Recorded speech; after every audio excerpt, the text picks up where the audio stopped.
merci d'abord d'accepter de prendre un petit peu de temps pour répondre à nos questions. J'ai une première question qui est toute simple en cette période de coronavirus. Comment vont les agents généraux? Quelle est leur santé financière aujourd'hui? Est-ce que finalement ils s'en sortent? Les agents généraux, comme l'assurance d'ailleurs, on connaît toujours un effet retard par rapport à la crise. On n'est pas comme un commerçant ou un artisan qui est fermé et qui peut plus, et qui n'a plus du tout de rentrée. On a, je dirais, cet avantage, parce que ça en est un, que nos clients continuent à payer. Donc, si nos clients continuent à payer, et c'est le cas aujourd'hui, eh bien, on continue à recevoir nos commissions. Donc, les agents généraux continuent à pouvoir fonctionner. D'autre part, comme vous le savez, on fait partie des professions dites nécessaires et obligatoires, donc nous sommes ouverts. Alors, ouverts à guichet fermé, c'est une nouvelle notion. On est ouvert sans recevoir les clients, mais nous sommes ouverts et ça, c'est extrêmement important parce que ça nous permet de maintenir un service de qualité au profit de nos clients. Et ça, c'est fondamental de pouvoir continuer à assurer le service. Donc, je dirais qu'aujourd'hui, les agents généraux se portent bien. Je mettrai peut-être un bémol sur les agents généraux les A2P, les agents généraux vie, exclusive vie, qui, bien évidemment, ont une grande partie de leur activité qui s'est effondrée, voire la totalité de l'activité qui s'est effondrée, et qui n'ont plus de production d'affaires nouvelles, et forcément vont s'en ressentir. Mais il y aura là aussi un effet retard, puisque les commissions sont payées à terme échu 3 mois après. 3 mois après. Donc pour le moment, voilà, je dirais que ça va pour les agents généraux, ça continue à fonctionner. C'est plutôt l'effet retard que l'on craint. En complément sur notamment les agents vie, peut-être quelques éléments, c'est on va avoir évidemment un gros questionnement aujourd'hui sur la grande promotion des UC qui a été faite l'année dernière. Donc là, on a un effort de pédagogie très très fort de ces agents. Et évidemment, sur la production nouvelle, on a, alors les Français n'ont peut-être pas la tête à ça. Et aussi l'autre point, c'est qu'on aura mécaniquement, souvent dans ces périodes de crise, ceux qui ont un peu de revenus, alors soit ils vont devoir l'utiliser par rapport à une baisse de le revenu, soit la montée, on l'a très souvent dans ces situations économiques, d'épargne de précaution. Donc, ce n'est pas du tout les produits risqués. Le livret A va encore beaucoup augmenter. Donc, ça, on aura pour ces agents vie un effet comme le disait Patrick, à un mois, 2, 3 mois, on aura probablement un effet à l'été ou en septembre. Donc, ce n'est pas les restaurateurs avec un effet économique aujourd'hui, parce qu'on a vraiment un différé, mais on a, notamment sur ces agents vie, des risques avérés à l'automne. Voilà. Après, pour les agents dommages, là, l'effet pourrait être plus lointain, parce que par exemple, pour les risques professionnels, c'est sur le chiffre d'affaires. Et le chiffre d'affaires, on a des régules à l'heure qu'il est, mais c'est une régule à N+1. Donc là, ce serait janvier 2021. Donc, un effet retard de l'effet économique immédiat, mais on regarde ça évidemment à la loupe et au quotidien. Est-ce que vous avez des chiffres ou une vision finalement des collaborateurs qui peuvent être en chômage partiel, en télétravail aujourd'hui sur le réseau? Ça représente quoi? C'est un petit peu difficile aujourd'hui de répondre à cette question de chiffres et d'être très précis parce que nous n'avons pas encore l'information du nombre d'agents qui ont mis ou pas leurs collaborateurs en chômage partiel. Donc, ce que je peux vous dire, c'est un sentiment.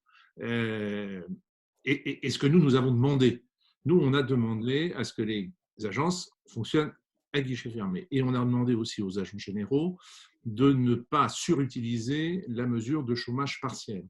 On estime que le chômage partiel, c'est une mesure qui est réservée avant toute chose aux entreprises qui sont en difficulté financière importante et nous estimons que par solidarité nationale, les agents généraux qui n'ont pas pour l'instant ces difficultés financières, il serait préférable qu'ils n'utilisent pas la mesure de chômage partiel. Je pense que beaucoup ont entendu ce discours, mais je ne saurais pas vous dire combien. Ce que je sais, c'est qu'ils sont un grand nombre à avoir ouvert un dossier, mais il y a une différence entre avoir ouvert un dossier et demander à l'issue du mois écoulé à bénéficier de la mesure de chômage ou pas.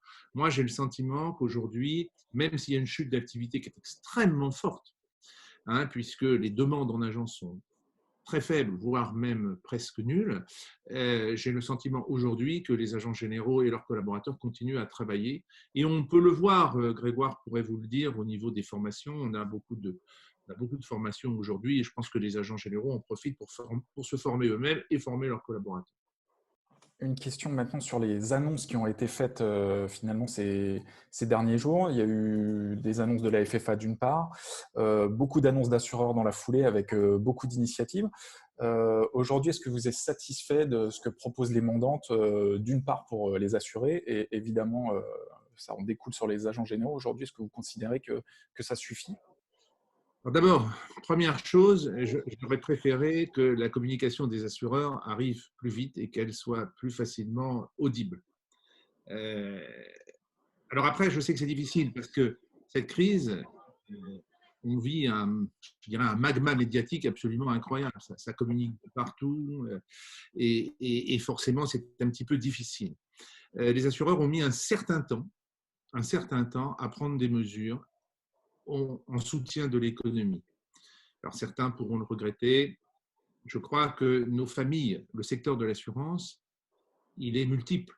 Les sociétés capitalistiques, les mutuelles sans intermédiaire, les banques assureurs. Et pour mettre tous ces gens-là d'accord, c'est toujours compliqué.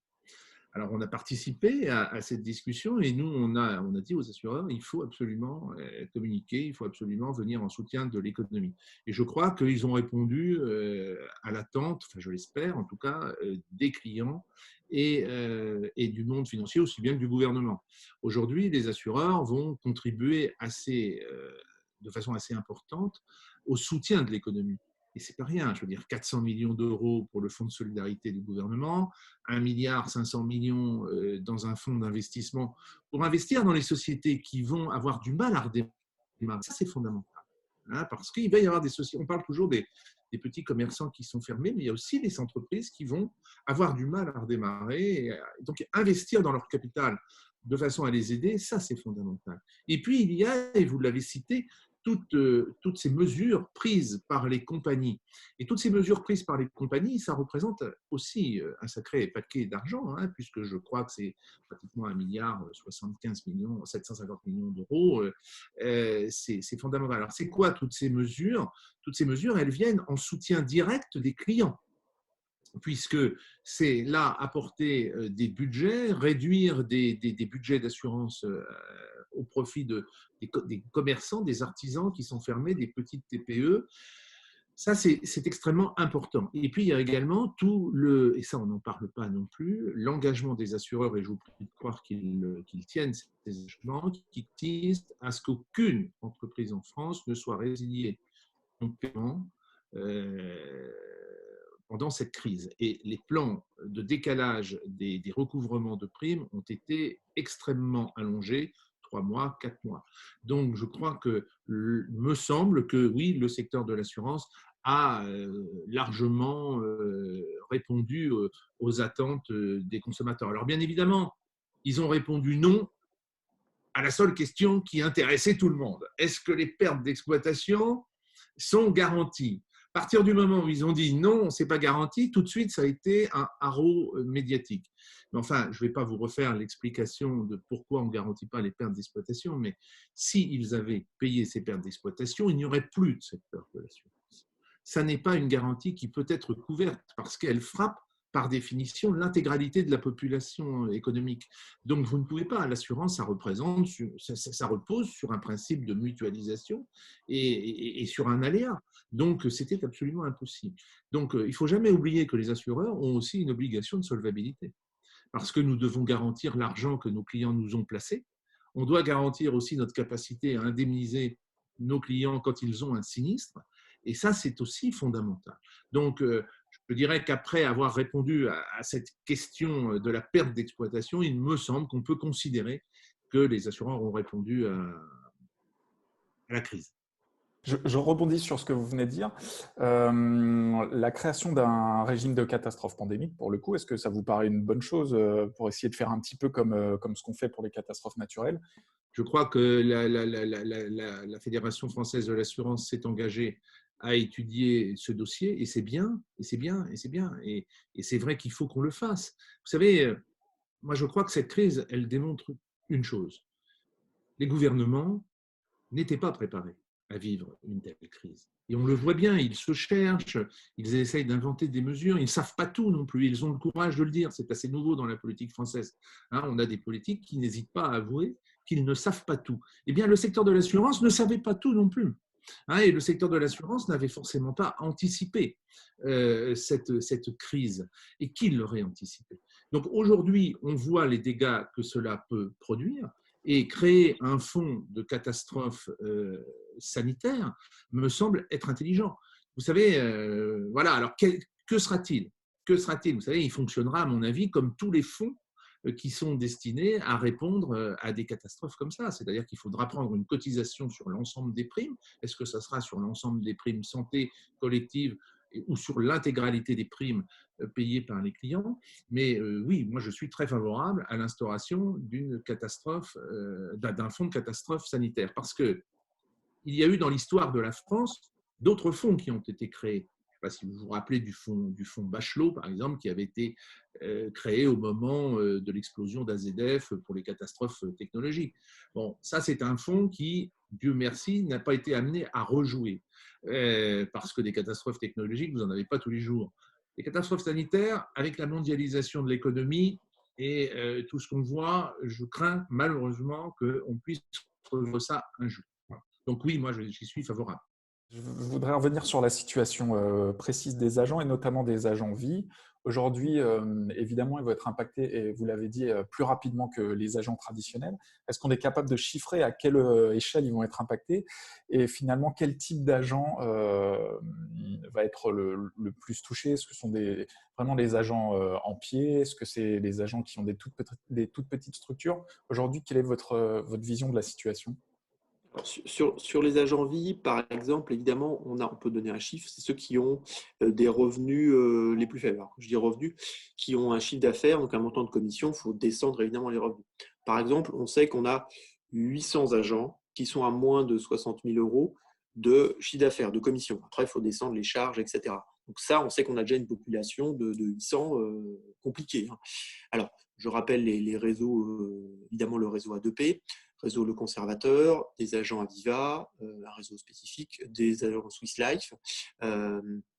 Donc là, on a une difficulté particulière, c'est ceux qui sont avec une fragilité de niveau de commissionnement. Pourquoi? Parce qu'ils ont des petits portefeuilles, parce qu'ils sont au début de leur vie de professionnel. Donc l'autre prisme, indépendamment du niveau de revenu, c'est les agents créateurs. Si on prend le réseau A2P qui est plus important, ils sont aidés au départ. Mais ils sont aidés par la compagnie sur les objectifs commerciaux. Et AXA, citons-les, s'est engagé pour 45 jours à maintenir, par exemple, les montants d'aide pour les agents en création. Donc, c'est ceux qui sont là, qui ont créé leur activité de cette année jusqu'à 2-3 ans. Donc là, on a une fragilité importante, mais on a les compagnies qui ont dit, la plus grande d'entre elles, pour ce réseau particulier, on suit. Après, on a ceux qui sont sortis du dispositif justement d'aide, qui sont à entre 3 et 4-5 ans. Donc là, il y a une fragilité puisqu'ils ne sont plus aidés. Et donc là, c'est vraiment la production commerciale, l'apport, qui est vraiment le moteur financier. Et après, on estime que les agents qui ont 6, 7, 8 ans, ça dépend, là, ont atteint une taille suffisante et les commissions dites pour en cours sont plus satisfaisantes. Donc, on a une fragilité sur les petits revenus et sur ceux qui sont en milieu de création. Voilà, donc c'est cette population-là qu'on suit le plus par rapport aux mandantes qu'on a pu citer. Et pour dire aussi les choses, on a aussi une fragilité du fait d'une taille de portefeuille plus modeste pour les agents le conservateur. Donc, c'est cela qu'on suit vraiment. Aussi un regard aussi aux agents de dommages, hein, aux agents de dommages qui sont de petite taille, hein, puisque même si aujourd'hui ils ne sont pas directement impactés, puisque comme je l'ai dit tout à l'heure, ils encaissent les primes, ils le seront très certainement à effet retard. On ne peut pas penser que les agents généraux ne perdront pas quelques clients dans la bataille, parce que tout simplement la crise va tuer des petits commerçants, va tuer des petits artisans, va tuer des petites professions libérales, des TPE. On ne peut pas penser que on s'en sortira comme cela, surtout si elle dure un petit peu et que la reprise est longue. Donc, on aura un effet retard extrêmement important. La renégociation aussi des budgets d'assurance, hein, à mon avis, on n'y coupera pas. Et c'est normal. Les entreprises qui ont le plus de mal à vivre, qui ont eu une baisse de leur chiffre d'affaires, vont forcément regarder leur compte d'exploitation et négocier avec leurs fournisseurs. Donc, on aura un effet retard assez important. Et là, il faudra vraiment regarder cela de près. Sur les agents dommages, on a aussi une fragilité, évidemment, sur les repreneurs, avec des taux d'endettement significatifs. Donc là, on peut avoir des comptes de résultats un peu tendus si c'est un achat de portefeuille important ou peu importe, mais en tout cas par rapport à l'apport. Et là, on peut avoir des situations plus compliquées. Là encore, les compagnies ont dit on va accompagner, mais c'est sur la durée. Et il y a les dispositifs publics qui peuvent aider, mais là aussi, on a une fragilité potentielle sur les agents qui viennent d'acquérir leur portefeuille avec peut-être un effet d'emprunt un peu assez important. Voilà. On suit ça avec les syndicats de compagnies qui sont eux-mêmes en lien avec les mandantes, mais on est en mesure d'annoncer la mise en place d'un dispositif de solidarité professionnelle qui ne va probablement pas jouer dans les semaines à venir, mais dans les mois à venir, peut-être dans 2 mois, 3 mois, etc. Donc, un dispositif aujourd'hui à 2 étages. Le premier point, c'est un redimensionnement des fonds d'action sociale de la CAVAMAC. La CAVAMAC qui est la caisse de retraite des agents généraux, donc qui est dotée, qui a été redotée, qui va être dotée de 1,6 million d'euros pour gérer justement les situations individuelles compliquées des agents généraux, qui peut être avec des exonérations de cotisations ou des secours, c'est le terme un petit peu qui est utilisé puisqu'on est dans l'univers dit de l'aide sociale. Donc il y a ce premier dispositif qui a été reformaté par le conseil d'administration de la CAVAMAC et nous on est très contents que cette initiative a été prise en concertation avec nous. Et autre élément, la CGPA, qui est l'assureur clé des agents généraux et un partenaire historique de la fédération, annonce le fait qu'elle dote et Planète CSCA et AGEA d'1 million d'euros au global à répartir entre les 2 structures pour aider les agents généraux et de l'autre côté les courtiers en difficulté. Donc ça, c'est une annonce qui sera faite demain.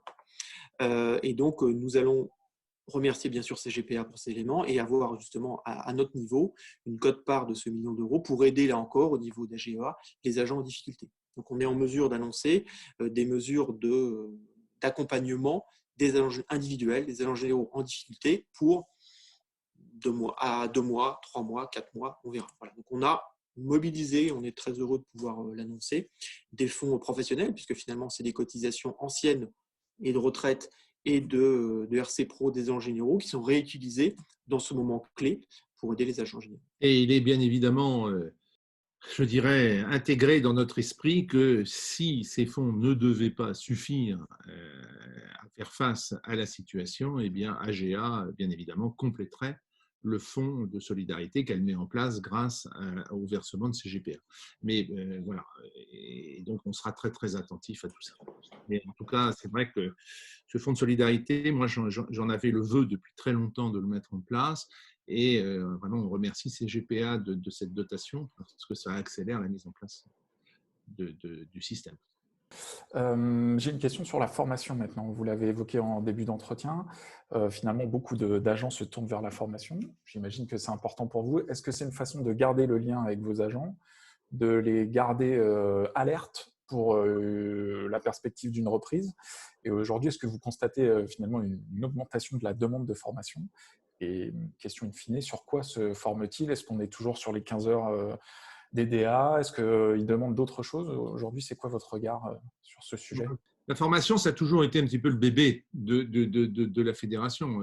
AGA a énormément investi sur la formation avec son système Cap Compétences, mais également avec notre filiale AGA Formation. Et on a toujours énormément investi dans ce domaine-là. On a toujours estimé que la formation était le moyen pour les agents généraux de se distinguer des autres réseaux, d'être encore plus compétents, que ce soit les agents généraux ou leurs formateurs. Alors oui, je crois que d'ailleurs, Grégoire, vous allez peut-être pouvoir nous donner des chiffres, mais les formations continuent, fonctionnent. Donc oui, on a basculé massivement la totalité de nos outils. Par exemple, chronologiquement, on a une deuxième session de notre MBA agent général qui a ouvert et qui se tient depuis un mois maintenant à distance. Donc ça fonctionne. On a une autre formation pour les agents généraux qui s'appelle l'Executive Certificate qui a été lancée aussi à distance. Et puis, nos formations classiques ont toutes basculé à distance. On a monté en avril 14 sessions de formation sur AGA Formation et notre partenaire pour Cap Compétences et Compétences Agents qui est AF2A a basculé massivement sur des formations en classe virtuelle, donc à distance. On a une demande très forte. On a plutôt des files d'attente. Vous donnez un chiffre sur AF2A, en ce moment, ils font 10 classes virtuelles par jour. Mais ils ont 300 salariés d'agence en file d'attente.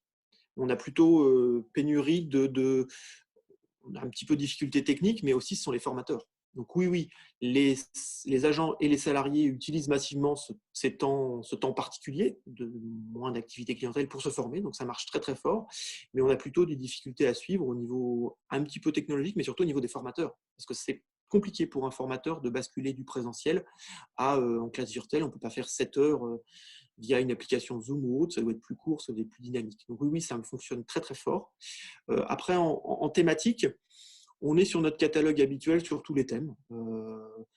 Donc, il n'y a pas de thème en particulier. Là, finalement, comme on a basculé à peu près tous nos thèmes en distanciel, on a tout, hein, que ce soit de l'assurantiel, que ce soit du commercial, que ce soit du technique ou que ce soit du relation client. Donc, ça fonctionne très fort. Et oui, bien sûr, les agences disent, tant qu'à faire, les 15 heures de DDA, autant que je les passe en ce moment, pour pouvoir, quand on va repartir, appuyer sur le champignon et pouvoir plus facilement m'engager dans des démarches commerciales ou d'accompagnement client. Et c'est ça la force du virtuel et de ces formations virtuelles, c'est qu'on peut continuer à se former normalement. Et notre MBA que nous avions lancé en début d'année, il y a une session, enfin l'année dernière, pardon, nous avons une session qui a commencé, je crois, tout début mars, le 20 mars, quelque chose comme ça, et intégralement fait virtuellement. Donc, oui, les formations continuent. Et nous avons notre deuxième formation qui est l'executive certificate, qui lui doit avoir lieu, qui a commencé d'ailleurs le 26 ou le 27 mars avec des candidats. Et voilà, tout fonctionne. Rien ne s'est arrêté. Et moi, en tant qu'agent général, je peux vous dire que mes collaboratrices, compte tenu de l'arrêt de l'activité, parce que c'est impressionnant. Aujourd'hui, dans les agences, la demande a chuté quand même d'une façon à 80% ou 90%. Eh bien, effectivement, c'est très précieux de pouvoir les former, comme l'a dit Grégoire, dans la perspective d'une reprise. Aujourd'hui, il y a deux grandes activités dans l'agence. C'est on se forme et on range. Un petit complément aussi, on a aussi un nouveau format qu'on avait commencé et qui marche très très fort. C'est le format de webinar, donc conférence virtuelle. Au début d'année, on s'était dit, bon, on va le tester cette année, on va en faire une par mois. Avec 100, 150 personnes, on était content. Là, on en fait une par semaine depuis le début du confinement et on a plutôt 300, 350 personnes. Sur nos thématiques classiques, la fiscalité, l'exercice en société, etc. Mais voilà, on est vraiment une par semaine avec 300 personnes. Donc, on a pu s'adapter et il y a une forte appétence des agents et de leurs salariés pour toutes ces thématiques. Très bien. Une dernière question et j'en termine. Et finalement, c'est la question que tout le monde se pose en France. Quid de la suite? Comment est-ce que va se passer le déconfinement? Est-ce que côté agent, évidemment, on va, comme beaucoup, craindre une sursinistralité auto, par exemple? Est-ce que les gens vont se ruer dans les agences? Comment est-ce que vous anticipez la sortie de crise? Et est-ce que ça va être plutôt un raz-de-marée? Est-ce que ça va plutôt être poussif? Comment est-ce que vous voyez ça? Je ne sais pas. S'il y a une leçon à tirer de cette crise, c'est qu'il faut avoir un peu d'humilité et se dire qu'on ne sait vraiment rien. Et pourquoi est-ce qu'il y aurait une sur-sinistralité automobile? Pourquoi vous croyez que les gens vont aller fêter la sortie de la crise et vont l'arroser par définition et du coup vont se casser la binette? Je ne sais pas. Je pense que la sortie va être progressive. Je pense que le virus, sauf erreur pour l'instant, ne me semble pas mourir de sa belle mort. Donc peut-être ce sera le cas, peut-être nous allons trouver, les scientifiques vont trouver des médicaments, un vaccin.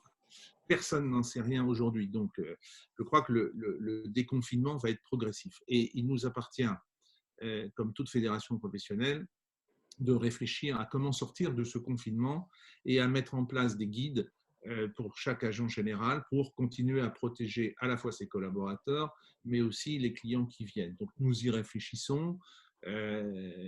Mettre en place des mesures de sécurité, des vitres peut-être devant les bureaux, des masques, si on en trouve, peut-être de favoriser certains fournisseurs qui pourront fournir largement le réseau des agents généraux. Donc ça, je crois que c'est notre premier travail. Le deuxième travail, et je crois qu'on l'a déjà commencé aujourd'hui, et on l'a déjà commencé dès le début de cette crise, c'est de favoriser une notion qu'il ne faut jamais oublier, parce que dans ces crises-là, il n'y a que la solidarité qui marche. Et il faut continuer à jouer cette carte de la solidarité.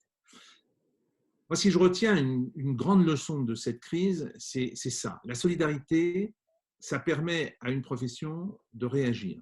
Ça permet de parler d'une seule voix. Et on le voit bien dans la cacophonie de communication qu'on a pu voir au début de la crise.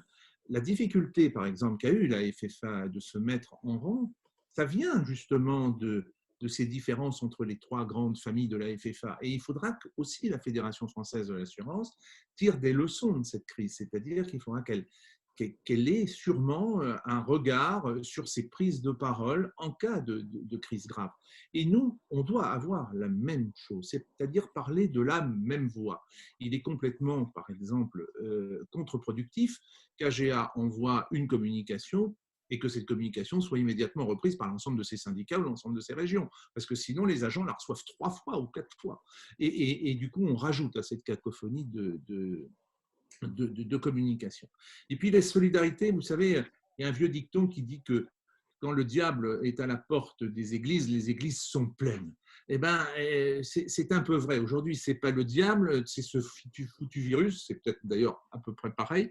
Et je crois que c'est le moment pour nos agents de se dire qu'il est important de ne pas rester seul quand il y a des crises comme ça et de se fédérer dans nos syndicats professionnels. Ben ça, c'est je crois la seconde leçon à tirer de cette crise, c'est qu'il faut absolument qu'on renforce nos structures de représentation. Alors chez AGA, on n'est pas les plus malheureux, 65% d'adhésion, on ne va pas pleurer, mais je crois qu'on est très fiers de cela parce que ça nous a permis de réagir extrêmement fortement.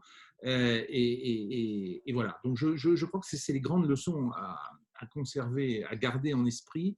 Si jamais un jour ça se repasse, il faut qu'on soit solidaire, il faut qu'on parle d'une seule et même voix pour qu'on soit tout de suite réactif et qu'on soit tout de suite efficace. Peut-être pour évidemment le message d'humilité est impossible à part des grands consultants ou des gens qui se poussent du coude de savoir comment vont réagir les Français, l'état du marché, etc. Donc on ne va pas se lancer dans ce petit jeu. Peut-être une réflexion complémentaire, c'est que hier comme aujourd'hui, le nœud pour les distributeurs et les agents généraux, ça va être la pédagogie et la compréhension des garanties souscrites par le client. Le sujet complètement dingue de l'APE, c'est par de là, en fait. Mais on l'a surtout. Il y a probablement, peut-être, je vais me lancer, il y aura peut-être un sujet, un questionnement plus important des Français sur leur prévoyance. Il faudra leur expliquer ce qu'ils ont aujourd'hui dans leur contrat, ce que les contrats complémentaires peuvent proposer. Mais là encore, le nœud, ça va être leur expliquer, et c'est des deux côtés, hein, que le distributeur, là, en général, soit pertinent, soit compréhensible et pédagogue, mais que le client écoute et s'y intéresse. Donc, c'est peut-être ça l'une des conséquences, que j'appelle de mes voeux, c'est qu'une plus grande attention sur ce produit particulier qu'est l'assurance de la part de tout le monde pour bien comprendre la base, on est couvert ou on n'est pas couvert, et le coût accolé à évidemment cette couverture plus importante. Je crois que le mot de la fin, si vous me le permettez, c'est en fait de constater que cette crise, elle démontre la pertinence de notre mode de distribution. Je crois que le fait pour les agents généraux d'avoir anticipé les appels de leurs clients, de les avoir contactés, d'être restés ouverts, de les avoir contactés pour leur demander si on pouvait leur apporter une aide, ne serait-ce que le décalage, par exemple, des cotisations, eh bien, je crois que tout cela, ça crédibilise l'utilité de ce mode de distribution. Et s'il y a une grande leçon à tirer de cette crise, ben c'est probablement celle-là, c'est que la proximité d'un mode de distribution comme le nôtre, eh bien, il a tout son sens. il a tout son sens. Parce que quand on est proche, d'abord, on comprend les difficultés des gens. Et qu'à partir du moment où on les comprend, eh bien, on est beaucoup plus armé pour les défendre, pour les protéger. Et ça, c'est véritablement fondamental. Et je me dis que s'il n'y a qu'une chose positive dans cette crise, au moins, ça sera ça, la crédibilisation du système de distribution par agent général.